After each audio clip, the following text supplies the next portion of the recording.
안녕하세요. 서울여자대학교 정보보호학과 최은정 교수입니다. 서울여자대학교 전공퇴엄 정보보호학과에 대한 소개를 시작하도록 하겠습니다. 서울여자대학교는 2001년도 수도권 최초로 정보보호학과를 개설했습니다. 당시에는 수도권에 컴퓨터학과 계열은 많이 있었지만 정보보호학과라는 이름을 가진 학교는 없었는데요. 서울여자대학교는 정보보호의 중요성을 일찍이 인식을 해서 수도권 최초의 정보보호학과를 개설하였습니다. 이후에 2004년부터 IT 단기 사관학교라는 제도를 운영하였는데요. 이 IT 단기 사관학교는 학생들이 방학 동안 집중적으로 프로그래밍, 정보보호와 관련된 교육을 하는 과정입니다. 이 과정을 통해서 많은 학생들이 정보보호와 IT에 관련된 소양을 갖는 전문 인력으로 양성을 하였습니다. 2008년도에는 국내 최초 산학공동 실무형 교육인증제 에스펙트를 도입하였습니다. 대표적인 정보보호 기업인 안랩과 함께 산학공동으로 우리의 교육과정을 인증을 받고 이것을 통하여 이 학생이 얼마나 정보보호에 우수한 인력인지 확인할 수 있는 교육인증제를 수립하였습니다. 그리고 2010년도 이후에는 에이스 사업, 그 다음에 이후에 계속 이어지는 국가 지원 사업을 통해서 학과에 학생들의 역량을 더 높이기 위한 활동을 많이 했습니다. 저희 학과에 대한 이런 역사와 함께 대외적인 실적을 조금 더 설명을 드리겠습니다. 2003년도에는 우리 정보보호학과에 있는 가장 대표적인 동아리 하나인 스윙 동아리가 정보통신부 장관의 최초로 최우수 동아리상을 수상하게 되었습니다. 그리고 2006년부터 1회 졸업생이 배출이 되어서 저희 학교에서도 굉장히 높은 최상위권의 취업률을 유지하고 있습니다. 2008년도부터는 전국 정보보호학과 연합회에서 우수 학과로서 초청 사례를 발표한 그런 쾌거를 거두기도 했습니다.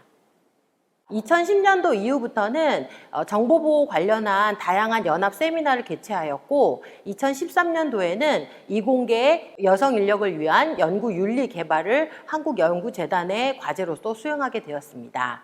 이후에 에이스 사업, 그 다음에 저희들이 수도권 특성화 사업, 그 다음에 소프트웨어 중심대학 사업 등 다양한 사업들을 지원하게 되었고 그 다음에 대표적인 학과 프로그램인 PBL 과목이라든지 전공진로 탐색 세미나 등 여러 가지의 교육 과정들이 생겨나기 시작했습니다. 또 대외적으로는 2013년도에 시큐어 코리아에서 국회 과학기술혁신 포럼에서의 시큐어 코리아 대상을 수상하였고 2014년도에 서울여대 특성화 사업단으로 선정이 되어서 굉장히 다양한 연구와 그다음에 발표와 활동들을 진행하고 있습니다. 이제 서울여대대학교 이제 정보보호학과에 궁금한 친구들은 여기 앞에 있는 홈페이지 주소가 있습니다. 이 홈페이지에 들어와 보시면 우리 졸업생들이나 재학생들의 다양한 활동을 볼 수 있고요. 또한 이 홈페이지 안에 보시면 유튜브 채널도 운영하고 있습니다. 정보보호에 관련된 다양한 상식들, 그 다음에 여러분들이 꼭 알아야 되는 정보들을 제공을 하고 있습니다. 서울여자대학교 정보보호학과 왜 들어와야 되고 또 어떤 공부를 하는지 많이 궁금하실 텐데요. 우리 친구들이 아마 이 정보보호가 중요하다는 얘기는 잘 알고 있을 것 같아요. 그렇지만 조금 더 자세하게 그 내용을 살펴보도록 하겠습니다. 2019년도에 인터넷 10대 이슈를 뽑았는데요. 그 10가지 사항이 지금 옆에 나오고 있습니다. 크리에이터 경제, 여러분이 잘 아는 유튜브 기반의 크리에이터 경제나 데이터 경제, 블록체인, 스마트 모빌리티, 5G, 디지털 헬스케어, 인공지능, 실감형 콘텐츠, 규제 샌드박스, 엣지 컴퓨팅에 이르기까지 여러분들이 알고 있는 단어도 있고 모르고 있는 단어도 있겠지만 굉장히 다양한 형태의 키워드들이 있습니다. 이러한 기술들이 일반화되려면 가장 필요한 게 뭘까요? 네, 바로 정보보호입니다. 아무리 기술이 발전이 되고 여러분 생활 속에 자유롭게 쓸 수 있다고 해도 실제 정보보호나 안전에 대한 문제가 해결되지 않다면 이러한 기능들이나 또한 좋은 그 환경들을 사용하기가 굉장히 어려워지는 것입니다. 그래서 이 정보보호는 단순히 정보보호를 공부하는 것이 아니라 IT 기반의 여러분들이 잘 알고 있는 4차 산업혁명 시대에 있어서의 기술 중심의 많은 사회들의 어떤 적용이나 활용에 있어서 가장 기반이 되고 보증이 되어야 되는 분야 중에 하나입니다. 자, 그래서 우리 이 시간에 한 번 더 살펴보도록 할게요. 여러분들이 이제 정보보호학과에 들어와서 나중에 졸업을 하게 되면 어떠한 진로에 나가게 되는지 굉장히 많이 궁금할 텐데요. 그 진로들에 대해서 한번 살펴보도록 하겠습니다. 가장 대표적인 것이 이제 보안 제품을 개발하는 사람입니다. 여러분들 정보보호 제품이 뭐가 있을까, 백신이 있을까 이 정도로 생각할 수 있지만 실제 컴퓨터 바이러스를 탐지하는 백신은 아주 작은 프로그램 중에 하나입니다.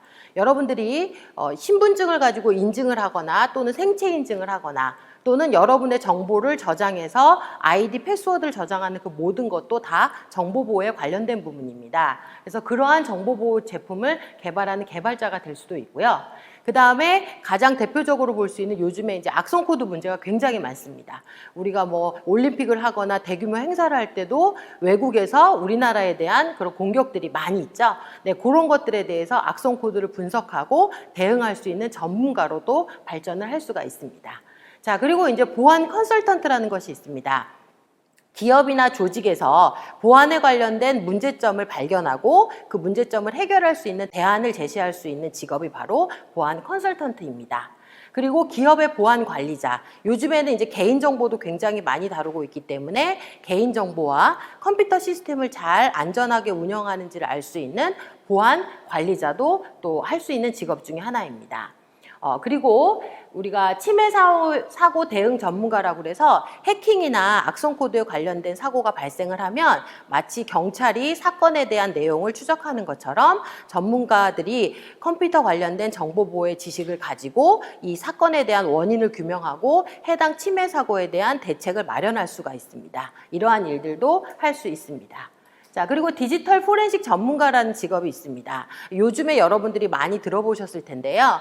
예를 들어서 요즘에는 범죄에 흉기나 이런 것들만 이용되는 것이 아니라 컴퓨터라든지 또는 스마트폰을 이용해서 범죄를 이용하거나 또는 그 안에 증거를 남기는 경우가 굉장히 많습니다. 그래서 그런 제품들 또는 스마트 기기, 컴퓨터를 대상으로 어떤 내용이 이루어져 있고 어떻게 범죄에 사용이 되었는지를 증명하는 그런 과정들을 디지털 포렌식 전문가라고 얘기를 합니다.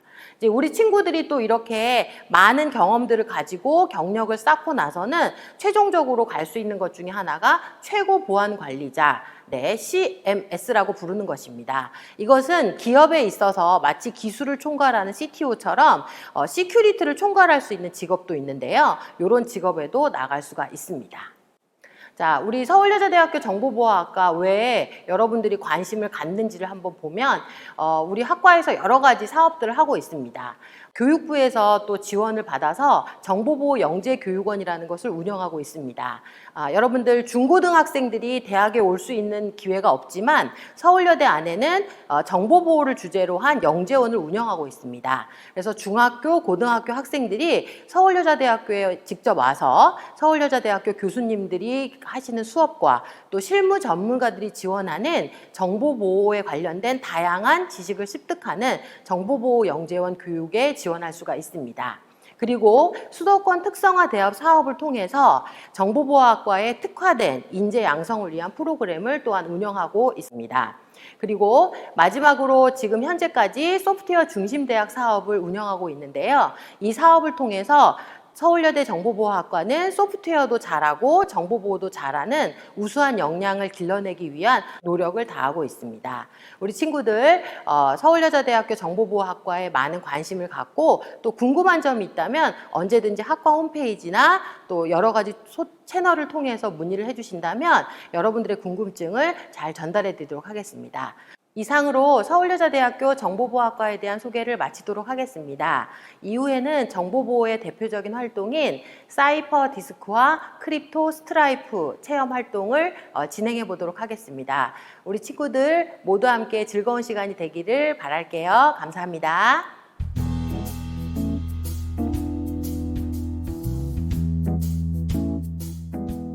안녕하세요. 저희가 이번에 해볼 체험은 사이퍼 디스크입니다. 사이퍼 디스크란 시저 암호를 사용하여 일반적인 문장을 암호문으로 바꿔주는 도구입니다. 시저 암호는 암호하고자 하는 내용을 알파벳별로 일정한 거리만큼 밀어서 다른 알파벳으로 치환하는 방식입니다. 같이 만들어 보겠습니다. 먼저 큰 원을 바깥선에 맞추어 자릅니다.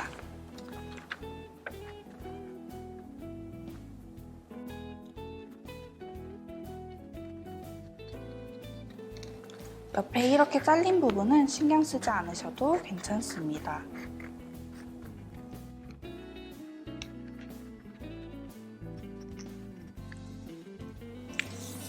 이제 다른 종이에 있는 작은 원도 바깥선에 맞추어 자릅니다.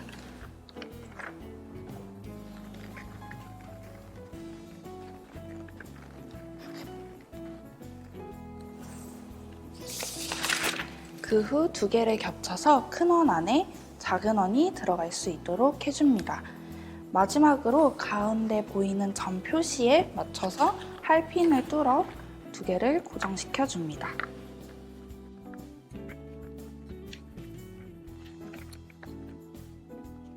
이렇게 하면 사이퍼 디스크가 완성되었습니다. 사이퍼 디스크를 사용하여 암호문을 만들어 보겠습니다. 알파벳 아래에 있는 숫자를 보면서 몇 번 평행이동 시킬 건지 생각합니다.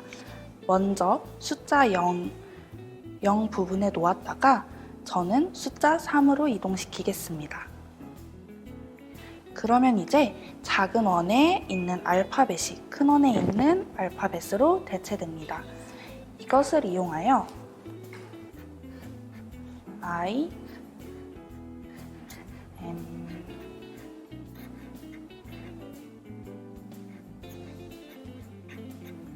해커라는 문장을 이제 암호문을 사용하여 바꿔보도록 하겠습니다. 이제 3으로 놓았으니 I에 있는 부분에 가면 L로 치환됩니다. 나머지도 똑같이 해줍니다.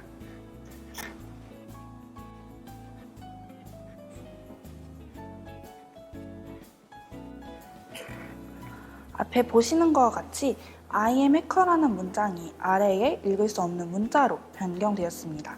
우리는 이거를 암호문이라고 부릅니다. 반대로 이 암호문을 가지고 처음에 원래 문장으로 되돌아가는 걸 복호화라고 합니다. 그거는 반대로 하시면 됩니다. 이제 L이 처음에 보시면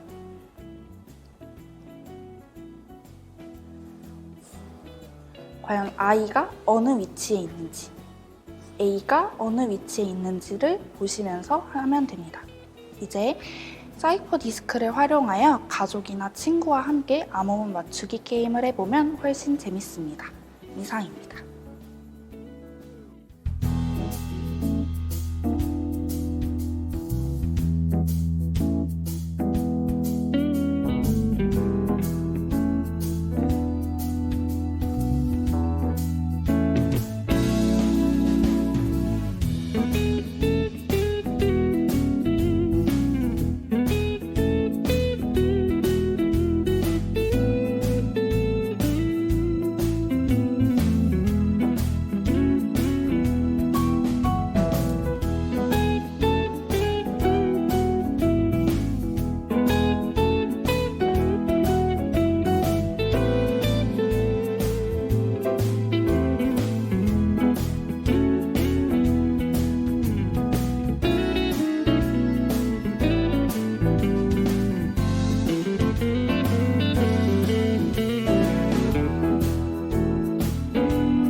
이제 다음에 할 체험은 크립토 스트라이프입니다. 크립토 스트라이프도 사이퍼 디스크와 마찬가지로 암호문을 만드는 도구인데요. 이번에는 제가 암호문과 키를 준비했습니다. 이 두 개를 가지고 원래 평문을 만들어보는 퀴즈를 진행하려고 합니다. 제가 사람 이름에 목록을 드리겠습니다. 처음에 암호문과 이 목록만 가지고 사람 이름을 유추해 보시기 바랍니다. 이 5사람 중 종이에 적힌 이름은 어떤 이름일까요? 다들 생각해 보셨나요? 그럼 여러분이 생각한 이름이 정말 맞는지 확인해 보도록 하겠습니다. 암호문과 평문을 보고 한쪽에만 색칠되어 있는 부분을 평문에다 색칠합니다. 겹치는 부분이나 아예 색칠되어 있지 않은 부분은 색칠하지 않습니다. 저와 함께 따라해 보겠습니다.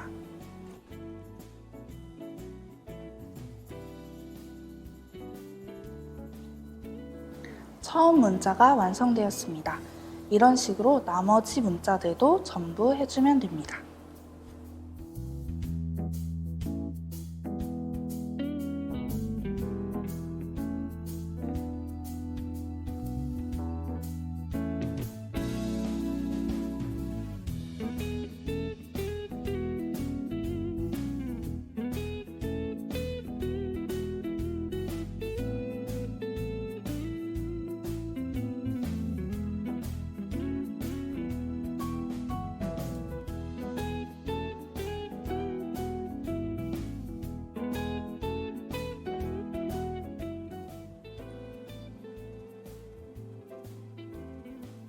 두 번째 문자도 완성되었습니다.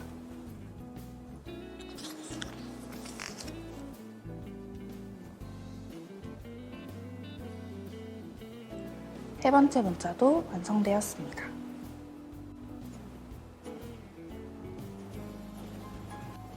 네 번째 문자도 완성되었습니다.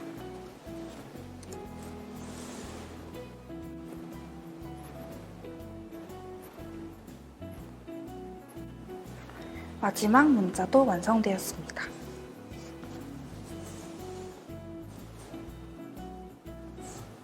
몇 번의 이름이 보이시나요? 네, 여러분이 보시다시피 3번 루카스입니다.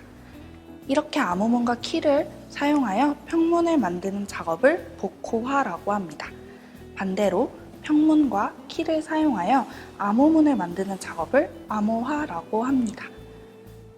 만일 이렇게 눈으로 보는 게 힘든 학생들은 저희가 준비해드린 OH 필름을 활용해서 겹쳐서 확인하시면 훨씬 사용하기가 쉽습니다.